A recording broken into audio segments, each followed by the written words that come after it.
Salut à tous et bienvenue pour cette nouvelle vidéo. Donc aujourd'hui pas de partie de super grand maître ou de champion du monde, mais je vais vous présenter une de mes parties sur le thème de l'avantage d'espace et notamment vis-à-vis des pions. Et donc ne perdons pas de temps et commençons tout de suite. Donc c'est une partie jouée il y a quelques années, donc dans un tournoi fermé, tournoi à nombre de mètres. Et donc j'ai les blancs et je commence par E4. L'adversaire joue D6, D4. Donc en général, quand vous avez la possibilité de mettre deux pions au centre, bah, faites-le, hein. Donc c'est le cas par exemple sur E6, la française, ou C6, la carocane. Et là donc D6, alors on ne sait pas encore quelle ouverture va être jouée, ça va dépendre des prochains coups. Donc mon adversaire a joué cavalier F6, c'est un coup intéressant puisque ça attaque le pion E4 et ça va m'inciter donc à le protéger en freinant peut-être l'expansion de mes propres pions. Par exemple, sur un autre coup, j'aurais pu jouer peut-être C4 et continuer donc cette expansion. Donc ici, j'ai joué le coup principal qui est C3, C3 pardon. Et là, mon adversaire a choisi E5.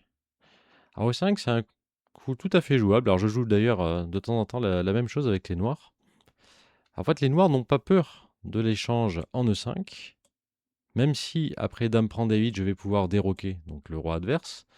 Mais ici, c'est pas si grave que ça, parce que sans la présence des dames, la finale est plutôt ok pour les noirs. Alors il faut encore quelques connaissances. Il y a des variantes un peu dangereuses à base de F4, plus ou moins tout de suite, hein. Mais si les noirs ont bien travaillé la position, c'est tout à fait possible. Je me souviens même d'une partie de Carlsen qui avait gagné cette position avec les noirs. Donc je peux prendre en E5. J'aurai une partie évidemment sans risque avec les blancs, mais ici j'espère un petit peu plus. Donc je continue tranquillement mon développement en faisant cavalier F3. L'adversaire poursuit par cavalier D7, fou C4, qui est là aussi le coup principal, fou E7, petit roc. Et donc là, c'est une variante, comme je disais, que j'ai déjà joué pas mal de fois avec les noirs. Et ici, j'avais tendance à jouer petit roc et puis poursuivre après par C6. Et là, mon adversaire a joué une autre variante que je ne connaissais pas à l'époque, qui est le coup cavalier B6. Et cavalier B6, ne connaissant pas la ligne, étant dans un tournoi fermé où l'adversaire a eu l'appariement bien en avance et donc a eu le temps de se préparer, hein, j'ai commencé à prendre un petit peu peur. Ma première idée était de jouer fou B3, qui est probablement le meilleur coup. Mais ne sachant pas vraiment la suite et ayant du mal à bien comprendre l'idée de cavalier B6, j'ai choisi une option plus sûre, et pas mauvaise non plus, en faisant fou E2. Les noirs ont continué par pion prend D4, cavalier prend D4. Alors c'est vrai que mon fou en E2 n'est pas si bien placé que ça, mais d'un autre côté, je me sens un petit peu moins exposé qu'en B3, où parfois les noirs peuvent avoir des idées à base de C5, C4 par exemple. Donc voilà. En tenant compte du fait que l'adversaire m'a surpris dans l'ouverture, mon choix s'oriente vers quelque chose de plus sûr. J'ai les blancs, je sais qu'a priori je vais pas être mal en jouant de cette façon-là. C'est sûrement pas la façon la plus ambitieuse, mais en tout cas ça me permet d'avoir une position tout à fait correcte.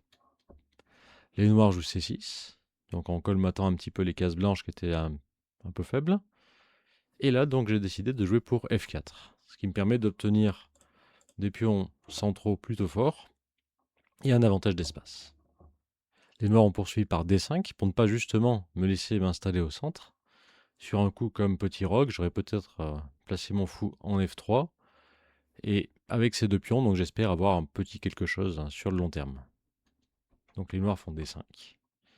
Alors ici, plusieurs options on pourrait prendre, bien sûr. Mais on peut aussi pousser. Si vous prenez, ce qui me gêne un petit peu ici, c'est que les noirs vont reprendre, alors très probablement avec un des deux cavaliers. Et on va se retrouver avec un pion F4 tout seul, qui va plus représenter une faiblesse qu'une force. Quand vous avez le duo de pions, vous voyez tout de suite des perspectives, hein, pour avancer, pour attaquer. À partir du moment où le pion E4 a disparu, le pion F se retrouve seul. Et ça, c'est un vrai souci parce que seul, il ne va pas faire grand-chose.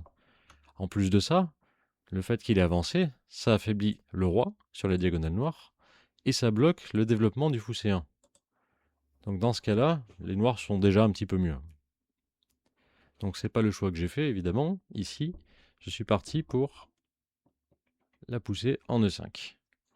Je gagne de l'espace, mes pions restent liés, c'est naturel. Les noirs ont joué cavalier E4. Alors ici, la question peut se poser de prendre le cavalier en E4 pour laisser les noirs avec un pion E4 justement faible. C'est une option intéressante, j'aurais pu jouer comme ça. Après, c'est pas un pion qui est si facile à attaquer. Et si je tarde un peu, les noirs vont arriver à jouer F6, à casser mon duo de pions, et peut-être que ça ira pour eux. L'ordinateur a une petite préférence ici pour les blancs, mais c'est pas encore simple. Donc plutôt que de prendre en E4, je me souviens avoir réfléchi assez longtemps ici. Donc j'ai regardé la possibilité de prise en C3, bien sûr, qui casse la structure des blancs.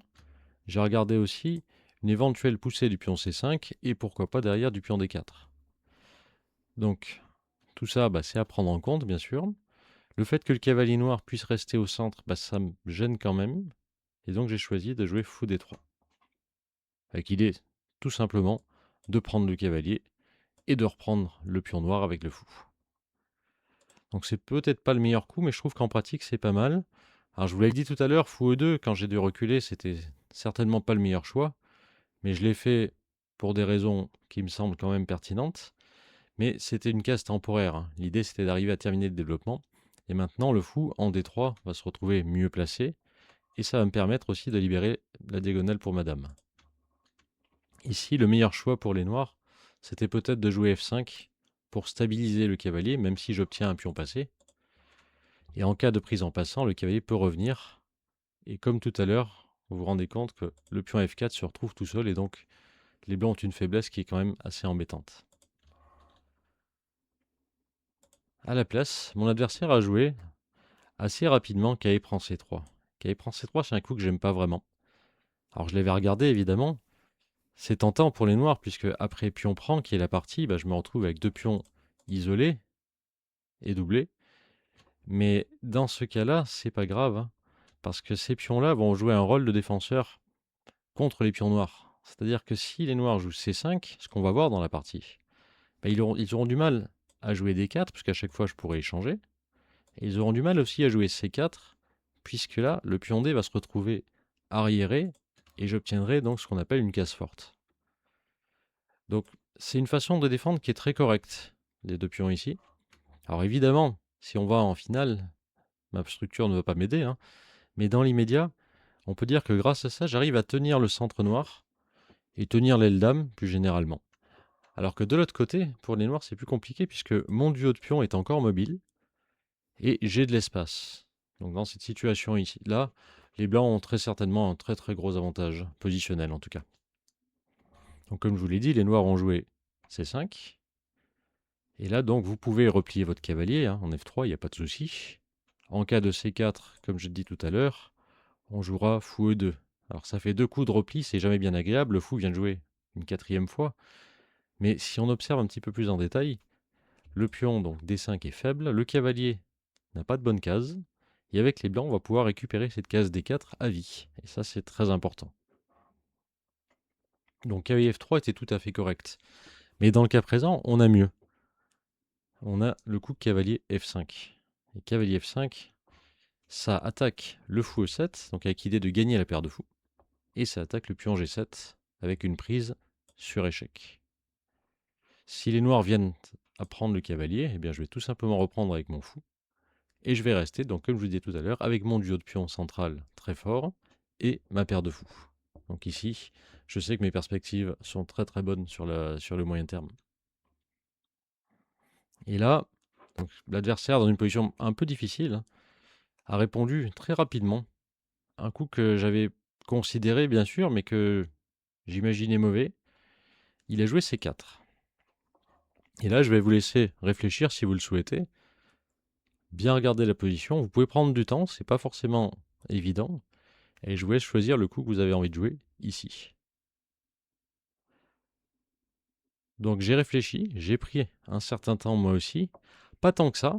On est quand même en partie d'1h30, alors avec un petit rajout au 40e, mais ça veut dire qu'on n'a pas forcément non plus le temps de passer une demi-heure sur un coup. Et là, j'ai hésité donc entre deux coups. Entre cavalier prend E7 et cavalier prend G7.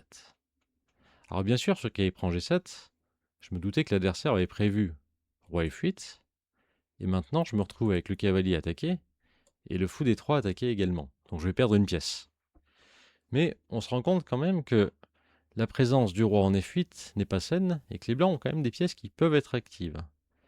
Donc ce que j'ai calculé rapidement, Alors, c'est pas un moment où j'ai passé beaucoup de temps. 3 minutes, 4 minutes, je me souviens plus, mais pas longtemps. J'ai calculé dame H5.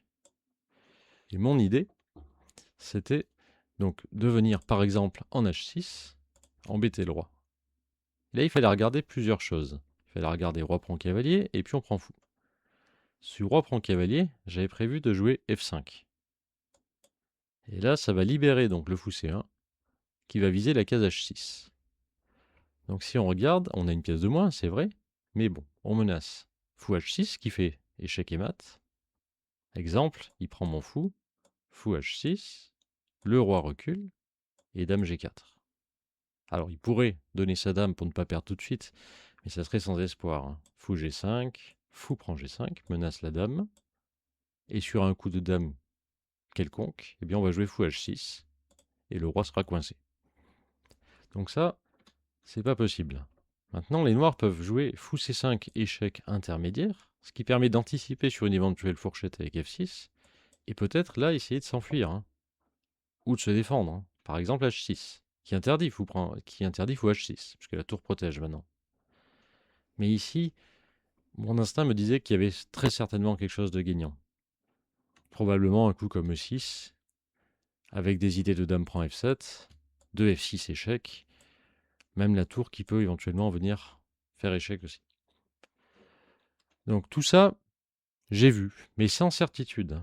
C'est compliqué, c'est très compliqué d'envisager tout ça. On est quand même à 5 coups. Il y avait pas mal de coups autres à regarder. Alors j'ai pas tout montré, hein, mais instinctivement je sentais que c'était gagnant. Mais c'est très compliqué d'entrer là-dedans, comme je vous dis, sans avoir vraiment analysé longuement. Et en marge de cavalier prend G7, j'avais regardé aussi cavalier prend E7. Et cavalier prend E7, pour moi, c'était un très bon coup, puisqu'après dame prend, j'allais sauver mon fou, et je me retrouvais donc avec mes pions centraux toujours très forts, ma paire de fous, et notamment ce fou de case noire qui n'aura pas d'adversaire, puisque je l'ai pris. Et là, pour moi, stratégiquement, c'était déjà gagné. Et donc, la réflexion a été rapide, hein, puisque entre une variante qui gagnait tactiquement, à mon avis, hein, et une variante où j'avais un avantage stratégique sûr, eh bien j'ai choisi la variante sûre et j'ai pris le fou. Alors, c'est une partie que j'ai analysée, que j'ai vue après, notamment avec mon adversaire après la partie, puis avec l'ordinateur, hein, et il se trouve que cavalier prend G7, c'est complètement gagnant. Il y a un avantage vraiment très important. J'en avais conscience, mais je ne regrette pas du tout mon choix, puisque comme je vous dis, l'idée c'était vraiment de gagner à coup sûr, et je savais qu'en jouant cavalier prend E7, j'avais de très grandes chances. Donc vous pourrez éventuellement vous amuser à jouer la variante, essayer de la mettre sur un échiquier, ou même la jouer contre l'ordinateur, vous verrez qu'elle n'est pas si simple, même si cavalier prend G7 amène de très très jolies variantes. Donc poursuivrons la partie, où j'ai choisi donc cavalier prend E7. Donc là, il n'y a pas beaucoup de choix. Si les noirs prennent le fou, bien là je vais pouvoir prendre en C8, et je resterai avec une position avec un meilleur fou par rapport au cavalier. Mais c'était une option envisageable quand même. À la place, mon adversaire a choisi dame prend E7. Donc fou E2 forcé. Il a joué fou F5, ce qui est naturel. Le fou est sur une bonne case. Et là, j'ai joué A4. Et A4, c'est un coup très important, puisque ça va me permettre de placer mon fou en A3, protégé donc par la tour, et de contrôler les cases noires. Mon adversaire a fait dame C5 échec, donc roi H1 bien sûr. Alors, il est hors de question d'échanger les dames, hein, même si ça serait tentant de rétablir la structure. Alors, dans le cas présent, déjà, on a le pion C2 qui serait faible, voire qui serait peut-être capturé tout de suite, mais surtout, ici, avec un roi noir cloué au centre, pour le moment, on n'a pas du tout intérêt à enlever les dames. Donc roi H1, c'est le bon coup. Et là, mon adversaire a joué A5. Et A5, quand je l'ai vu, j'ai pensé que c'était une erreur. J'ai pensé que c'était une erreur puisque, en jouant A5, ça signifie maintenant que je vais avoir cette colonne B et que je vais pouvoir profiter de la case B5, pouvoir attaquer le cavalier qui est faible et éventuellement le pion qui est derrière. Donc A5, ça va me donner finalement une case forte en B5. Et quand j'ai vu ça, comme je vous dis, je pensais vraiment que c'était une erreur. Alors c'est pas un coup exceptionnel, hein, mais il y a une idée que je n'ai pas vue. Donc j'ai poursuivi par fou G4. Alors fou G4, c'est un coup qui est important d'expliquer, puisque on a la paire de fous, et là on propose l'échange. Et en fait, ça se justifie parfaitement, puisque le fou de case blanche des noirs bloque mes pions. Et ça, c'est un vrai souci. En plus de ça, c'est la pièce la plus active. Donc après l'échange, alors ce n'est pas la partie, mais je vais avoir une position qui sera vraiment très bonne, puisque madame attaque G7, et les noirs ne peuvent toujours pas roquer. Sur petit roc, il y aurait fou A3, avec l'enfilade, et sur grand roc, bah, c'est tout simplement interdit, puisque la dame contrôle la case C8. Donc on se retrouve dans une situation où les noirs manquent vraiment de coups ici. Donc l'adversaire n'a pas pris, et il a eu raison, il a joué fou en E4. Et à partir de là, je me souviens avoir réfléchi assez longtemps. Ma première variante, et bon, la meilleure, c'était de jouer F5 et commencer à avancer donc cette petite majorité centrale pour suivre éventuellement par E6. Et ça me semblait pertinent. Mais je ne l'ai pas fait.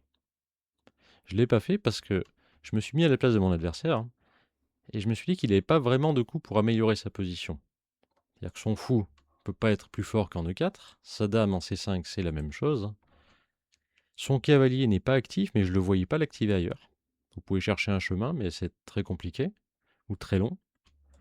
Et il ne peut pas roquer, ni d'un côté ni de l'autre.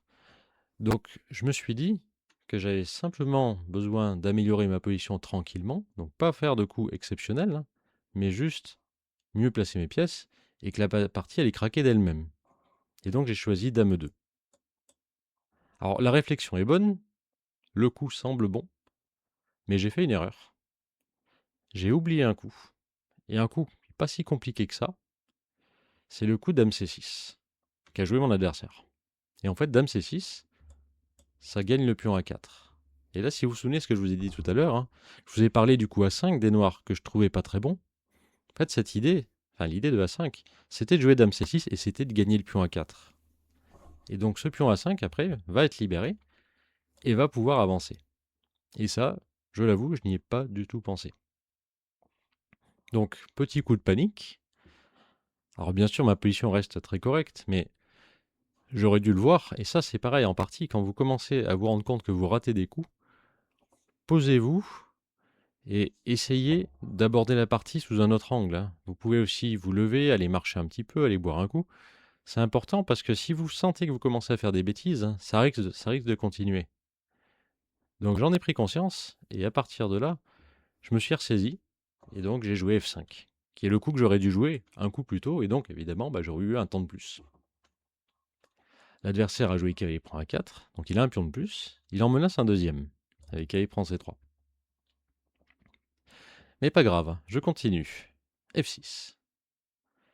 Et l'idée d'F6, c'est de réactiver mon fou que j'avais bloqué temporairement, et de venir embêter l'adversaire ici, pour ne pas qu'il puisse mettre son roi en sécurité. Alors, ici, il a joué G6. On peut regarder, si vous le souhaitez, cavalier prend C3, donc qui était aussi une idée, bien sûr, hein. Mais là-dessus, j'aurais pu jouer dame D2. Dame D2, j'attaque le cavalier. Le cavalier doit bouger, en B5 par exemple. Et maintenant, je peux prendre le pion G7, qui va attaquer la tour et qui va interdire le roc. Je peux aussi jouer E6, qui est une solution hein, peut-être encore plus forte. Donc il n'a pas pris le pion, comme je vous ai dit, il a fait G6. Et j'ai continué avec E6. Donc les pions continuent d'avancer vers le roi noir. L'idée, c'est que si l'adversaire vient prendre le pion E6, ce qu'il n'a pas joué, je vais jouer F7. Échec. Il va décaler son roi. Alors, je reste pas très loin d'F8, puisque le pion menace à tout moment d'avancer. Dites-vous que le fou peut aider, comme ça, ou comme ça. Donc admettons roi E7. Là, je peux jouer fou à 3 échecs. Il couvre avec son cavalier, en se disant que c'est solide, hein, qu'il pourra jouer B6 et protéger une fois de plus en cas d'attaque. Mais ici, le problème, c'est qu'après dame F2, donc attaque du cavalier bien sûr, B6, la dame va s'infiltrer sur les cases F6. Et là, on voit que ça commence à être quand même compliqué à tenir.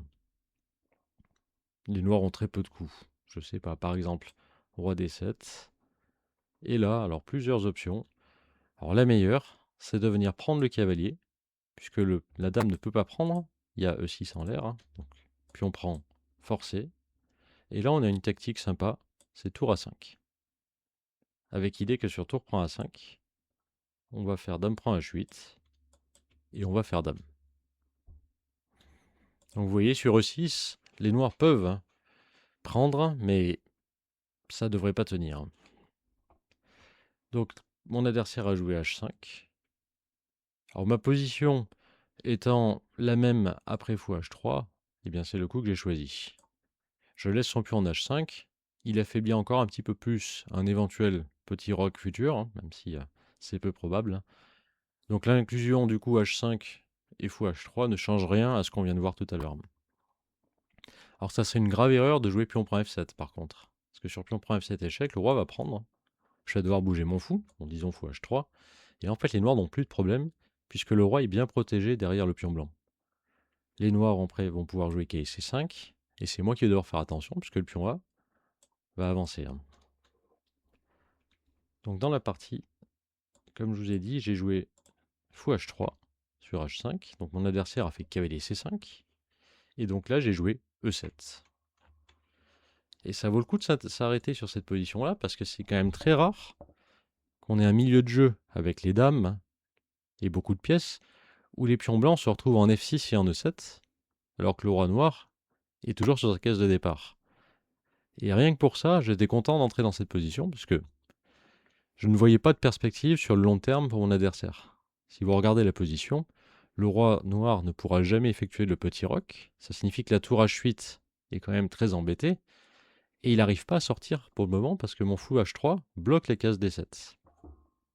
Alors continuons. Dans la partie, il a fait cavalier E6 pour bloquer mon fou justement. J'ai joué tour B1.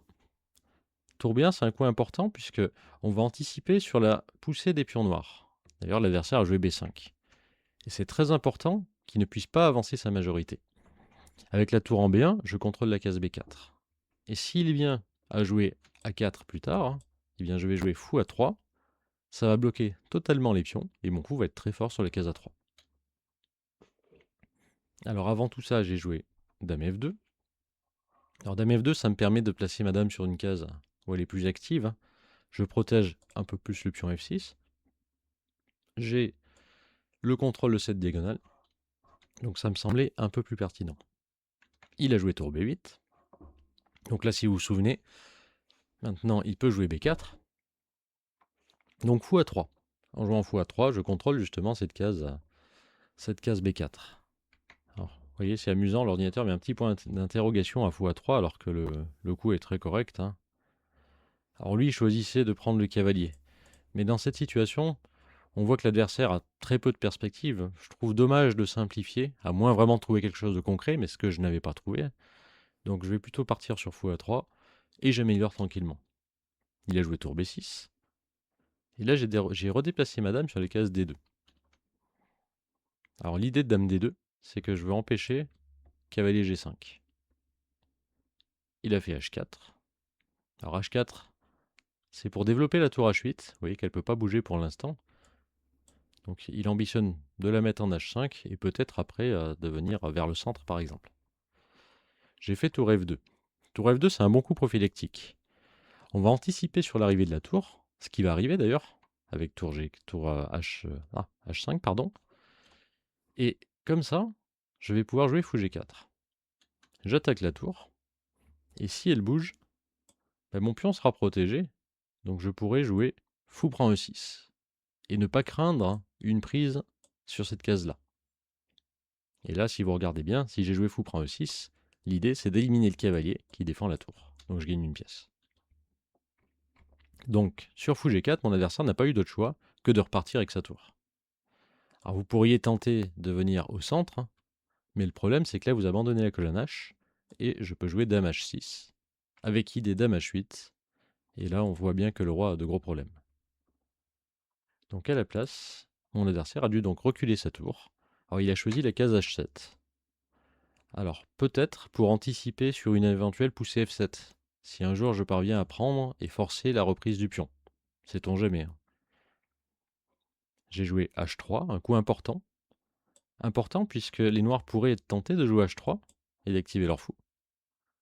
Et en cas de fou prend, alors imaginons, je sais pas, que je joue un coup quelconque, hein, par exemple madame en E2, ben à ce moment-là, sur H3, la partie est relancée puisque je suis cloué, et donc si je fais fou prend F3, H3, pardon, il peut faire tour prend.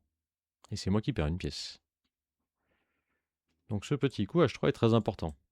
Et dans une situation où on a l'avantage comme ça, où on voit les noirs sans perspective, bah, la moindre petite attaque qu'il pourrait avoir, on peut passer au travers. Donc c'est important d'être toujours vigilant, toujours regarder ce qui va se passer. Et vous voyez, avec ce coup, bah, je vais parer cette menace, je vais faire une case de sortie pour mon roi, ce qui sera utile si la position s'ouvre. Et puis, si on regarde le pion H4, bah maintenant c'est devenu une faiblesse. Il n'y a plus d'attaque, il n'y a pas vraiment d'attaque, et ce pion, il y a de fortes chances que j'arrive à le cueillir en finale. La partie a continué par Kiri C5. J'ai mis madame en E3. Alors je garde les mêmes attaques, mais j'accrois un petit peu la pression. Il est parti en D7 cette fois-ci. Et j'ai continué à jouer en jouant dame D4. Alors il fallait anticiper cette idée de cavalier C5 et cavalier D7, puisque si vous regardez, maintenant mon pion est attaqué 3 fois. Et ce pion est très important, puisque si je le perds, ça s'écroule. Hein. Je vais libérer le pion F pour l'adversaire, sa tour va jouer, et là il est probable que je n'ai plus grand-chose. Donc ici il faut le défendre. Si je joue tour F1, je le protège, c'est vrai, mais par contre, je le laisse jouer B4 et obtenir du contre-jeu. Donc là, j'ai trouvé Dame D4. Alors Dame D4, ça ne semble pas suffisant pour la protection, mais vous allez voir qu'il y a une petite astuce à la fin de la variante qui termine la partie sur le champ. Donc imaginons qu'il prend F6, tour prend F6, sacrifice de qualité, les noirs capturent la tour, on reprend, tour prend F6, et là la pointe, c'est le coup tour prend B5. Et là, tour B8 est imparable, échec et mat. Et je reviens à mon petit H3 de tout à l'heure, et là on se rend compte que c'est très important, parce que vous voyez, sur tour F1, le roi peut aller sur les cases H2 et ne pas être en danger. Donc sur dame D4, mon adversaire n'a pas pris le pion F6, il a joué dame C7. Donc attaque, il garde toujours un œil quand même sur ce pion-là. J'ai joué tour E1. Et tour E1, l'idée est tactique, vous allez voir. Je lui tends un petit piège. Alors il n'est pas obligé de tomber dedans, bien sûr. Si l'adversaire joue un coup comme, disons, je sais pas, dame C6, il revient. Ici, je vais pouvoir envisager peut-être un sacrifice de tour. Tour prend E4. Puis on prend E4, avec l'idée de passer derrière ma tour en D2 et faire pression. Ou même peut-être prendre directement, dame prend D7 et prendre la tour, ce qui est sûrement encore plus fort. Donc mettre la tour en E1, ça me laisse cette perspective d'ouvrir, de forcer l'ouverture de la colonne D. Donc c'est pour ça que j'ai joué ça. Mais en plus de ça, j'ai un piège. Quand la tour va quitter la colonne B, les noirs vont être tentés de jouer B4. Et B4 ne fonctionne pas. C'est la partie. Donc B4. Et là, vous pouvez chercher, vous pouvez mettre la vidéo en pause si vous voulez, vous avez une tactique qui va gagner du matériel. Donc ce qu'il fallait trouver ici, c'est le coup fou prend D7. Échec. Le fou ne peut pas être pris par la dame, puisque la dame doit donc défendre la tour. Roi prend, forcé. Et maintenant, avec l'alignement de la dame face au roi noir, je peux jouer tour prend fou. Alors, les noirs ne peuvent pas récupérer mon fou à moi, puisque le roi en D7 m'a libéré la case et je peux faire promotion. Donc ici, mon adversaire est contraint de revenir en E8, bloquer le pion à nouveau. Donc les blancs ont une pièce de plus. Maintenant, attention quand même, puisqu'on a le fou attaqué et la tour attaquée. Alors il y a plusieurs façons de gagner. L'ordinateur joue dame prend D5 ici, qui est très fort. Donc imaginons pion prend fou. Et là, il joue tour E1. Donc tour E1, il contrôle la première rangée, puisque attention, hein, tour B1, c'est échec et mat. Faut pas oublier que la dame noire contrôle la case H7. Donc tour F1. Et sur un coup comme A2, avec l'idée tour B1, eh bien il joue tour D4. Et l'objectif ici, c'est de jouer dame D8, échec et mat. Et en cas de tour B8, pour défendre, eh bien là on peut jouer tour E1. Bon, imaginons un coup quelconque, parce que de toute façon les noirs n'ont pas de choix. Allez, disons promotion dame. Et là vous avez un mat en 2 coups. Si vous voulez le chercher, pareil, mettez la vidéo en pause. Donc le bon coup c'est dame 8, dame D8, échec. Tour prend. Promotion. Alors si vous voulez finir avec 3 tours, c'est possible. Et c'est échec et mat. Donc ça gagné. Et moi j'ai opté pour une autre variante. J'ai trouvé un coup que j'aime bien aussi. Un coup de repli. Et vous verrez aux échecs, les coups de repli sont souvent les coups qu'on va rater. Alors la preuve, déjà dans cette vidéo, si vous vous souvenez, le coup qui m'a déstabilisé, c'est un coup de repli, quand il a pris sa dame C5 et qu'il l'a placé sur les cases C6. Bien là, j'ai voulu terminer aussi par un coup de repli, et j'ai joué fou C1. Et fou C1, c'est très fort aussi, puisque on sauve le fou. Donc si les noirs ne font rien de spécial, eh bien on va tout simplement enlever la tour en prise et gagner avec une pièce de plus. Et si ils prennent la tour, eh bien la pointe ici, c'est fou F4. Et fou F4, c'est un très bon coup, puisque la dame est attaquée. Et les noirs vont perdre du matériel, puisque la dame ne pourra pas, en bougeant, défendre à la fois la menace dame D8 échec et mat, et la menace dame prend tour. Donc avec fou F4, je vais récupérer la tour que je viens de sacrifier. Et comme j'ai un fou d'avance, la partie sera gagnée. Mon adversaire a joué tour D6. J'ai pris avec le fou. Alors on pourrait tenter d'échanger les dames, bien sûr, mais quand on voit la sécurité du roi noir, même avec une pièce de plus, on ne va pas jouer la finale. Ici, ça va se terminer avant. Il a décalé sa dame, et j'ai joué dame prend E4. Et après ce coup, il a abandonné. Alors je vous explique quand même pourquoi, parce qu'on pourrait tenter de prendre le fou, mais ici, sur la prise du fou, je peux jouer dame à 8 échecs, le roi doit se décaler, et j'obtiens une deuxième dame.